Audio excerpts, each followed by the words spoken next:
I wasn't looking for the pyramids when I started this investigation. I was researching anomalous acoustic measurements taken inside medieval European cathedrals. Specifically, a series of frequency tests conducted in the 1970s by a team of independent acousticians working out Edinburgh who noticed something deeply strange about the resonance chambers built into the walls of certain Gothic structures. That was the thread I was pulling. That was the question I thought I was answering. But research, real research, has a way of pulling you somewhere else entirely. It has a way of showing you a door you weren't looking for. And once you open it, you realize that the room behind it is far larger than the hallway you were standing in. It was a footnote, a single footnote in a 1973 acoustical engineering paper that mentioned, almost dismissively, that the resonance properties measured inside the King's Chamber of the Great Pyramid at Giza were not incidental architectural byproducts. They were, according to the measurements, structurally deliberate. The paper moved on. The footnote went nowhere. The author never published a follow-up. But that word, deliberate, lodged itself somewhere in my thinking and refused to leave. So I started pulling another thread. And what I found over following months was not a fringe theory, not an internet conspiracy assembled from guesswork. What I found was a body of physical evidence, suppressed documentation, geographical pattern, and institutional silence, so consistent, so coordinated, so precisely maintained that the official explanation, the one we've all been taught since childhood, the one printed in every textbook, displayed in every museum, began to collapse. Not slowly, all at once. The pyramids were not tombs. That is not a theory I arrived at lightly. And this is the evidence that brought me here. Let me begin with what we can touch, what we can measure, what the physical record actually shows, as opposed to what we've been told it shows. The Great Pyramid of Giza was completed, according to mainstream Egyptology, approximately 4,500 years ago during the reign of Pharaoh Khufu. It stands 138.8 meters tall in its current eroded state, originally reaching 146.5 meters, and it is constructed from an estimated 2.3 million individual stone blocks weighing between 2.5 and 15 tons each, with certain granite blocks in the interior chambers exceeding 70 tons. These are the figures that appear in textbooks. These are the figures that are not in dispute. What is in dispute, or rather, what is quietly not discussed, is what those chambers were actually designed to do. In 1977, a joint research team from Stanford University and the Ain Shams University in Cairo conducted an electromagnetic survey of the Giza Plateau using muon detection technology. Their goal was to search for hidden chambers. What they found, and what was published in a brief report that received almost no press coverage, was an anomalous pattern of electromagnetic conductivity running through the central axis of the structure. The conductivity readings were consistent with what you would expect from a system designed to channel and concentrate energy, rather than simply enclose a burial space. The grain of those findings matched exactly what you would expect if the structure were functioning, in some capacity, as a conductor. The report was not retracted. It simply stopped being referenced. Move inside the structure itself, and the anomalies compound. The King's Chamber, the room at the heart of the Great Pyramid, is constructed entirely from Aswan red granite, a stone with immeasurably high quartz content. Quartz, as any material scientist will confirm, is piezoelectric. It generates an electrical charge under mechanical pressure. It resonates. The chamber's dimensions, 10.47 meters long, 5.23 meters wide, 5.81 meters tall, produce a fundamental resonance frequency of approximately 110 hertz when sound is introduced into the space. That frequency corresponds precisely to the frequency at which human neurological activity shifts from beta to alpha wave states. That is not an accident in geometry. That is engineering. The shadows in those measurements fall correctly. They align too precisely with known acoustic and electromagnetic principles to be coincidental. In 1993, a French engineer named Jean-Paul Dormaillon submitted a proposal to the Egyptian Supreme Council of Antiquities to conduct a full ground-penetrating radar survey of the pyramid's base. He had already conducted preliminary measurements that indicated the presence of cavities beneath the structure's foundation, cavities consistent with a subterranean infrastructure far more complex than anything currently acknowledged. His request was denied. In 2000, He submitted a modified proposal. Denied again. In 2004, a different research team, this time using updated GPR technology, conducted an unauthorized partial survey and documented evidence of what appeared to be sealed subterranean passages running in a cardinal axis alignment beneath the structure. Their findings were published in a small circulation journal. They were not invited to publish again. The official explanation holds that the king's chamber served as the burial vault of Khufu, that the sarcophagus found within it contained his body, that the shaft systems running to the pyramid were designed as air vents or symbolic pathways for the pharaoh's soul. But here is what the official explanation does not address. The sarcophagus was empty, not robbed, empty. There is no evidence of a body ever having occupied it. The supposed air shafts do not lead to the exterior of the structure on a functional ventilation path, and the acoustic and electromagnetic properties of the chamber have never been explained by tomb architecture theory, because tomb architecture theory has no mechanism for explaining them. Once you see it, you can't unsee it. Now here is where the investigation stops being about Egypt and starts being about something considerably larger. The same architectural signature appears in structures distributed across the globe with what I can only describe as unsettling precision. And this distribution is not random. It is not the result of independent cultural parallel development. It follows a pattern, geographic, chronological, and technical, that implies a single coordinating intelligence behind constructions separated by thousands of miles. In Teotihuacan, Mexico, the Pyramid of the Sun sits on a natural cave system whose entrance was deliberately sealed before the pyramid's construction above it was completed. The pyramid itself is oriented 15.5 degrees east of true north, identical to the orientation of the Great Pyramid within a margin of measurement error. Its base dimensions of 228 by 222 meters produce, through the same ratio applied at Giza, a mathematical relationship to the Earth's circumference.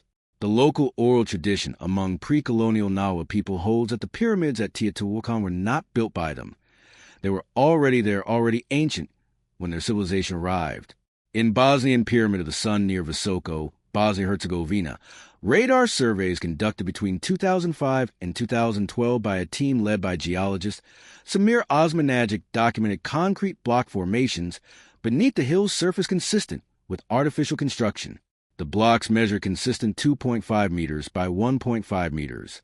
The structure's orientation again matches the cardinal axis deviation seen at Giza and Teotihuacan, and the tunnel systems found beneath it, running for kilometers, showed evidence of artificial ventilation, artificial light, and evidence of human modification to the stone's surfaces dating to a period that predated the technology to fake them.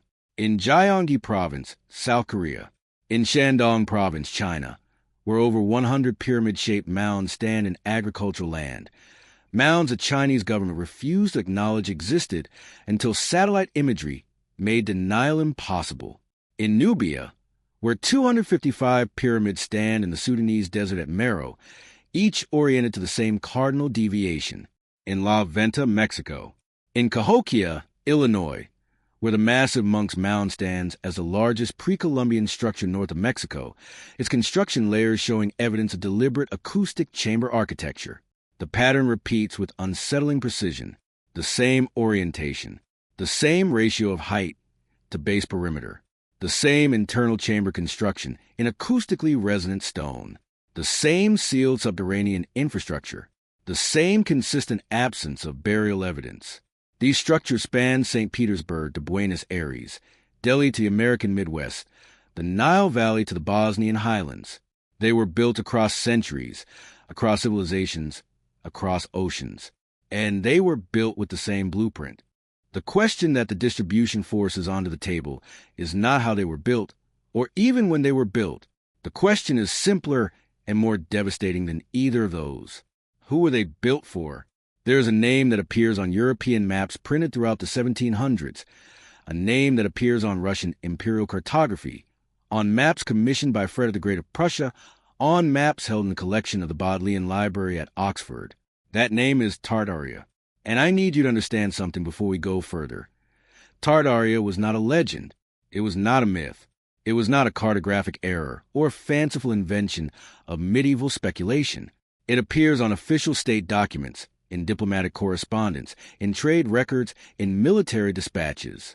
Tartaria, or Tartary, is described on these maps as occupying an enormous territory, stretching from Eastern Europe across Central Asia and Siberia, encompassing land that today comprises large portions of Russia, Kazakhstan, Mongolia, and northwestern China. The 1747 edition of the Encyclopedia, the great French reference work compiled by Diderot and D'Alembert, contains an entry on Tartaria describing it as a functioning civilization with cities, governance, and territory larger than all of Europe. The Imperial Russian Cartographic Surveys of 1745 show its eastern borders extending to the Pacific coast. This was not a marginal notation, and then it disappears. Not gradually, not through conquest that is documented and explained. It disappears from maps in the early to mid-1800s. The borders vanish. The name is gone. The territory is redistributed among other political entities without explanation for what happened to the civilization that had occupied it. Not conquered, not renamed, erased. The diplomatic records that would document the transition do not exist. The military campaigns that would have been required to subjugate a territory of that scale are not in any archive. The population that would have dispersed, the refugees, the records of absorption, none of it is there. Now connect that disappearance to the pyramid question, and the connection becomes impossible to ignore, because the period during which Tartaria vanishes from the historical record, roughly 1800 to 1860, is precisely the period during which the first systematic archaeological excavations of pyramid sites begin. It is the period during which the first official narrative of pyramid function is constructed, published, and institutionalized. It is the period during which the tomb theory is established as fact, not hypothesis. And it is the period during which independent research into pyramid acoustics, electromagnetic properties, and subterranean infrastructure is quietly classified, suppressed, or simply never funded. The timing is not coincidental. The pattern suggests that someone needed a story established before the questions could be asked. What I'm about to show you is not classified material. It is publicly available if you know where to look, in archive libraries, in the digitized collections of regional newspapers that predate the consolidation of press ownership in the 20th century. And what these records show is that the tomb theory was not the only theory being discussed. It was not even the dominant theory in the scientific press of the mid-1800s. It became dominant, suddenly and completely, after a very specific series of institutional decisions. The Boston Evening Transcript, 1886, ran a 14-column feature by engineer and amateur Egyptologist Henry M. Barker describing his acoustic measurements taken inside the king's chamber during an authorized survey. Barker documented the chamber's resonance properties in detail, proposed a functional energy hypothesis, and noted the absence of any burial artifacts inconsistent with his hypothesis. The article was reprinted twice. Then nothing. No follow-up. No response from the Egyptian Exploration Society. The file closes. The Liverpool Daily Post, 1891, published a report from a correspondent in Cairo describing a survey team that opened a previously unsealed shaft in the western face of the Great Pyramid and found, not a burial passage, but what the correspondent described as a gallery of precisely engineered acoustic reflectors, stone surfaces angled and curved with a precision inconsistent with hand-cutting tools of the period. The survey team's official report was submitted to the British Museum. No record of that report exists in the British Museum's current catalogue. The Melbourne Argus, 1903, carried a detailed account of an Australian surveyor named Thomas Wren, who had spent 18 months mapping the subterranean tunnel system beneath the Giza Plateau. His maps, which he claimed showed a network of passages running between all three major pyramids and extending north toward Alexandria, were submitted to the Smithsonian Institution for review. The Smithsonian's response, according to Wren's subsequent correspondence, was a letter acknowledging receipt and nothing further. The maps are not in the Smithsonian's public catalog. The Cairo Illustrated News, 1912, published a 3-part series by a consortium of European engineers who conducted electromagnetic tests inside the pyramid using early-generation electrical equipment. Their findings suggested the granite construction was functioning as a natural capacitor. The series was never completed. Part 3 never ran. No explanation was given. The Yorkshire Telegraph, 1919, described ongoing research by a team from Leeds University into mathematical relationship between pyramid dimensions and terrestrial measurements. The research was funded through the university's geography department. By 1921, the funding had been withdrawn, and the research lead had resigned his position. Then everything stops. The photographs stop. The reports stop. The maps change.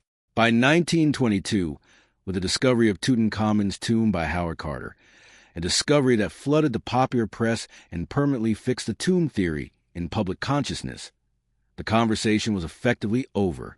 The pattern is too consistent to ignore. Let me propose something that sounds absurd until you examine the evidence.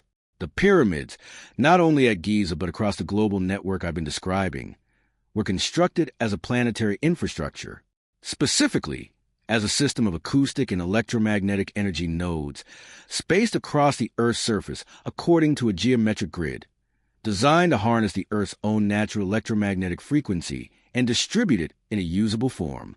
This is not a supernatural claim. The physics are documentable. The Earth produces a natural electromagnetic resonance, the Schumann resonance, which oscillates at approximately 7.83 Hertz. Pyramidal structures, particularly those built from piezoelectric stone in the dimensions found at Giza, are capable of functioning as amplifiers and modulators of that frequency. The subterranean water systems and granite-lined chambers are consistent with the infrastructure of an electromagnetic energy system, not a burial system. Why were they erased? Not because the technology was dangerous in isolation, but because its existence implies a prior civilization capable of planetary-scale engineering, a civilization that predates every currently acknowledged ancient culture, that understood physics we have only rediscovered in the last 2 centuries, and that was connected across continents in ways that demolished the currently accepted model of human historical development. The acknowledgement of that civilization would require the complete reconstruction of the historical record. It would raise immediate questions about what else has been suppressed, what else has been erased, and who currently benefits from the maintenance of the official timeline. And here the Tartaria connection snaps into focus with terrible clarity. If Tartaria was the remnant or the successor of that earlier civilization, then its erasure from the maps is not separate from the erasure of pyramid function from the historical record. They are the same erasure, conducted in the same period, for the same reason. The pyramids without Tartaria are anomalies without context. Tartaria without the pyramids is a missing civilization without evidence of its capabilities. Together, they are a coherent picture of something they needed us never to understand. What were they built for? The answer, the evidence suggests, is not for the dead. They were built for the living, and they may still be functioning. They don't debate the evidence. I want to be precise about that, because the absence of debate is itself the most telling data point in this entire investigation. When legitimate anomalies appear in established science, when a finding contradicts accepted theory, the institutional response is engagement, peer review, counter-argument, the publication of alternative explanations. That is how science maintains itself. That is the mechanism of honest inquiry. That is not what happens when you raise the acoustic and electromagnetic evidence about pyramid construction in academic circles. What happens is silence, not hostile silence, not aggressive dismissal, simply the withdrawal of engagement. Papers submitted to mainstream Egyptological journals describing the resonance properties of the king's chamber are returned without review, with a form letter citing scope. Researchers who present the geographical pattern evidence at conference panels find their session time quietly eliminated from the program. Independent engineers who publish the electromagnetic conductivity findings in their own discipline's journals, outside of archaeology's gatekeeping, find their work is never cited, never responded to, never incorporated into the broader conversation. It is not active suppression. It is passive erasure. And that passive erasure operates across disciplines, across countries, across centuries. The British Museum holds records of findings that are not in its public catalog. The Smithsonian has acknowledged receipt of documentation that cannot now be located.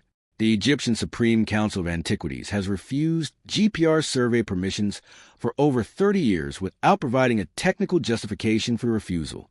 The Chinese government maintained for decades that the pyramid mounds of Shaanxi province did not exist despite their visibility from orbit. These are not individual institutional failures. They are not the result of bureaucratic inefficiency or academic conservatism. The consistency is too perfect for that explanation. The same response from the same types of institutions across the same categories of evidence for over 100 years. What does that level of consistency require? It requires coordination, not a conspiracy in the theatrical sense, not a room with a map and a plan, a coordination of incentive, a shared institutional understanding that certain questions, if seriously pursued, lead to conclusions that destabilize something fundamental. And institutions, by their nature, protect what they are built to protect. They protect the narrative that justifies their own authority.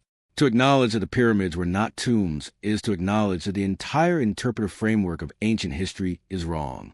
And if that framework is wrong, every institution built on it, every museum catalog, every university curriculum, every archaeological license granted, and every funding decision made is built on a fiction.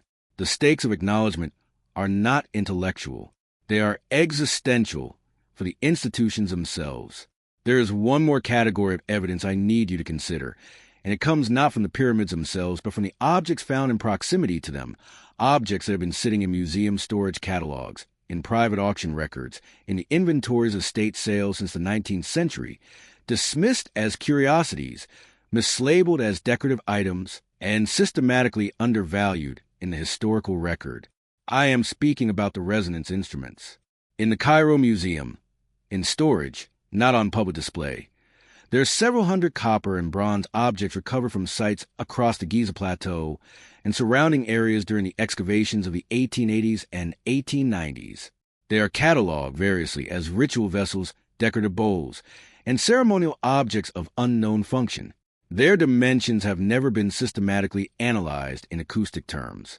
When I requested the dimensional records of these objects through a formal research inquiry in 2021, I was told that the catalog entries predated the current measurement standards and that remeasurement was not currently a research priority.